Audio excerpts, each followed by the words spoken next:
The NBA world is in shock. The biggest trade in history just dropped, and something feels off.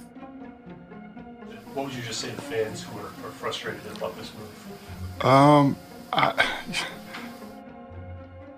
Luka Dončić traded for Anthony Davis. Just let that sink in. Here's what the NBA wants you to believe. The Mavericks were frustrated with Luka's conditioning, and they thought Anthony Davis's defense would finally make them champions. That's the story they're selling. But if we've learned anything over the years, it's this. Official stories don't always tell the whole truth. And this one, something doesn't add up. The most shocking, stunning, insane trade in NBA history happened, and it makes absolutely no sense for so many different reasons.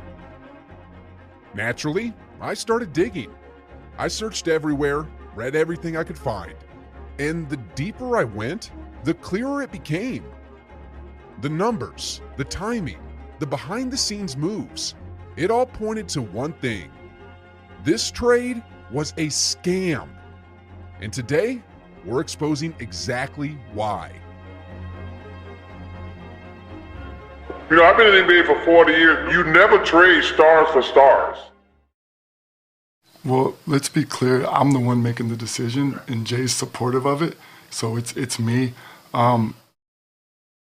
Ladies and gentlemen, does that sound like the kind of guy who makes franchise-altering decisions that reshape a billion-dollar organization? I don't think so. And then he claims this all started over coffee a few weeks ago, when he and Rob Pelinka casually asked, "Would you ever do this type of questions?" And Rob and I were able to have, really intense conversations over the course of, 3 or 4 weeks that started out as a coffee that, was more, hey, would you ever, I don't know, would I? Let me think of, and then it. Before we get into the behind-the-scenes theories, let's break down why this trade makes absolutely no sense and why the numbers just don't add up. First off, Luka just led the Mavericks to the NBA Finals. He's entering his prime, and since his rookie season, he's been a perennial MVP candidate, earning first-time All-NBA honors every single year. He's not just one of the best players in the league, he's one of the most marketable, the face of the Mavericks, and the franchise cornerstone. The entire team was built around him. By every measure, he was untouchable. And yet, instead of testing the market, igniting a bidding war, or even assessing Luka's true value, Mavericks GM Nico Harrison wants us to believe that one of the biggest trades in NBA history began over coffee with a casual "would you ever" conversation with Rob Pelinka just a few weeks ago. He expects us to believe that he didn't consult anyone, not even head coach Jason Kidd. We kept it between us. We had to keep it tight. Jay Kidd didn't know about it. He wants us to believe that the trade happened because he wasn't sure if Luka would sign a Supermax contract, even though Luka never gave a single indication that he wanted to leave. Nico, did you have any indication from him or his representation that he was going to opt out or not take the extension or anything like that? No, not at all. Not at all. Nothing verbally that would lead me to believe that. Why would the Supermax be a difficult decision on your end? Oh no, it's not a matter of it being a difficult decision. It's a matter of, once you put that out there, they accept or they don't, and at that point you're on the clock.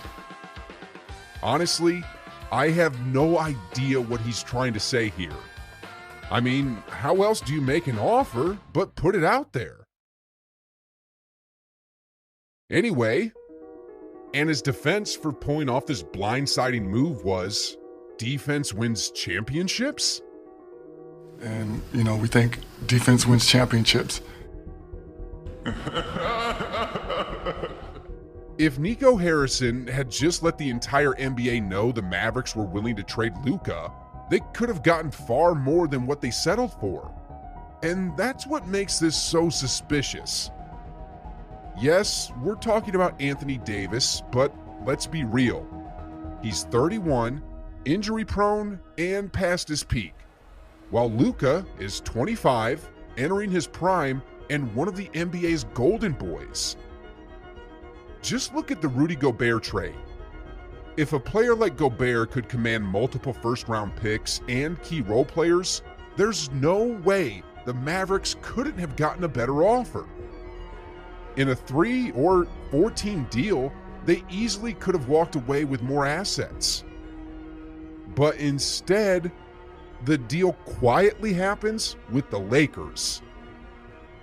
And when you consider that Nico Harrison and Rob Pelinka's relationship goes back over 2 decades, this trade isn't just questionable, it's flat out suspicious. But hold on, because things get even more suspicious. LeBron James, or Le GM, as some call him given his track record of orchestrating teams, claims he was completely blindsided by the trade. We now welcome in Dave McMenamin, who's been covering the Lakers for 13 years. And Dave, how did LeBron James find out about this deal, and what was his reaction? Reports say that he was out to dinner with his family when the news broke, and that he was surprised, had no idea it was coming, and is still processing it. Yeah, that's a load of baloney. Nothing happens in Laker Nation without LeBron at least knowing about it, if not outright influencing it. I mean, this is LeBron we're talking about. He's controlled almost every major roster move since arriving in LA. For example, he handpicked his podcaster buddy for a head coaching job. He secured his NBA unready son a roster spot on the most prestigious franchise in basketball.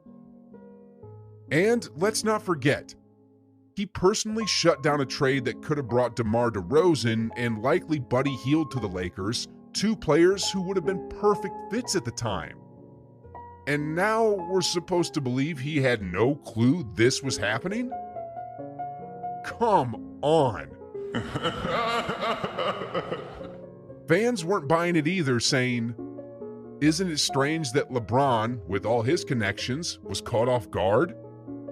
You gotta be dumb as to believe this for even a millisecond."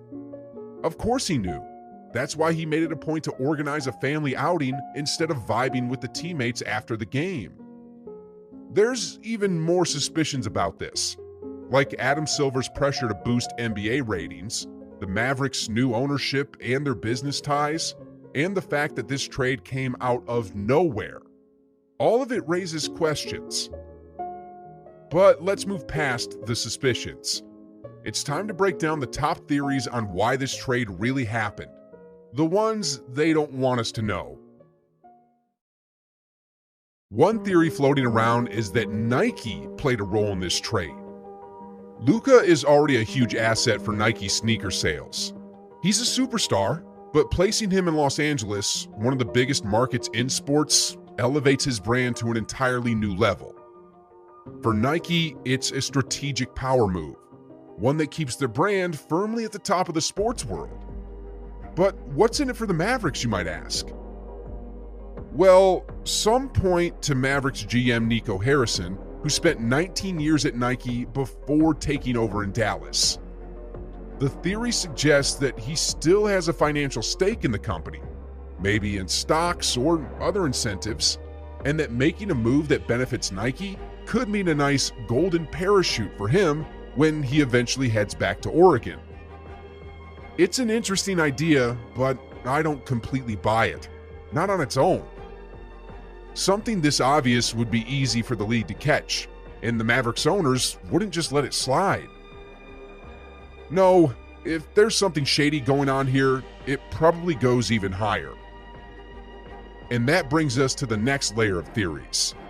If Mark Cuban were still in charge, there's no way he'd trade Luka. He even once joked he'd rather divorce his wife than move him. But Cuban sold most of his stake last year, and here's where it gets interesting. The new ownership group has deep connections to Las Vegas. Some fans believe their long-term goal is to relocate the Mavericks to Vegas, rebranding them as the Las Vegas Mavericks. But the only way Adam Silver and the NBA would greenlight such a massive move? Send Luka to the Lakers first. This theory suggests that while pairing Luka with LeBron doesn't guarantee a championship, the real impact is bigger than basketball. A trade like this skyrockets ratings, boosts league's revenue, and aligns perfectly with the Dallas owners' new business plans, making it a win-win-win for the Lakers, the NBA, and the people pulling the strings. I came across a fan comment that suggests what's happening right now isn't unique to the Mavericks. It's part of a large pattern across major North American sports leagues. It goes like this.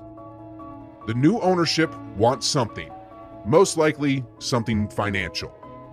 If the city doesn't give it to them, which, according to this fan, could be a new arena with a casino attached to it, they intentionally sabotage the fan base. And in this case, that meant trading their golden boy. Attendance then starts to drop, the team struggles, and suddenly, there's a justification to relocate to another city that will give them everything they want. And isn't this exactly what just happened with the Oakland A's? This isn't just about basketball. It's about Las Vegas, an NFL team, an NHL team, and now an NBA team? A move like this skyrockets Vegas's influence in the sports world, boosting everything from tourism to business deals to major sponsorships. And here's the kicker. The majority owners, the Adelson and Dumont family, just happen to live in Vegas. Coincidence? I don't think so. This was never about defense wins championships. This wasn't some casual coffee shop conversation that magically turned into a franchise-altering move. This was a calculated business decision, a move designed to shift power, maximize profits, and set the stage for something much bigger. And in the process, it shattered the Mavericks fan base. Oh, and before I forget, why would LeBron James approve this deal? Well, about 2 years ago, LeBron made his future ambitions crystal clear, saying that his ultimate goal is to own a Las Vegas NBA team. Think about that. Dallas just lost one of the greatest players in NBA history, not because of basketball, but because of money, power, and politics. And if history tells us anything, this is only the beginning. On a different note, which young NBA star is poised to carry the torch for the next decade? Over 20 years ago, Kobe took it from Michael, so who's next? Who will have that defining moment, the one where they step up, seize the spotlight, and prove they're ready to lead the league, just like Kobe did against his idol? The greatest of all time, Michael Jeffrey Jordan.